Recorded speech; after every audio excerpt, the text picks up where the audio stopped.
паймони миллии Тоҷикистон бо пахши байёнияе ҳамла ба узви шӯрои ин паймонро сӯиқасди аз пеш таҳризӣ шуда номида, онро шадидан маҳкум кардааст.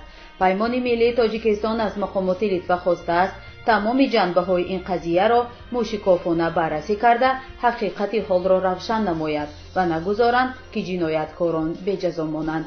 ҳамчунин паймони миллӣ аз кишварҳои аврупоӣ дархост кардааст, ки барои пешгирӣ аз такрори чунин ҳолатҳо чораҳои заруриро дар назар бигиранд.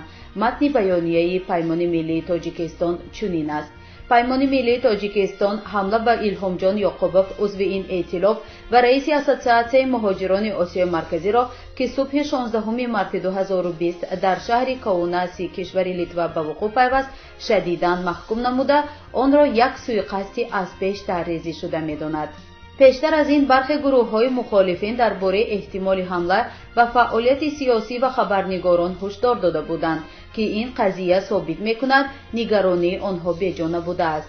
аз тарафи дигар мо дар гузашта низ шоҳиди латукӯб, сӯиқасд ва куштори мухолифони тоҷик будеем ва ин ҳодиса нишон медиҳад, ки ин раванд ҳанӯз ҳам идома дорад ва ин нигаронии моро бештар мекунад.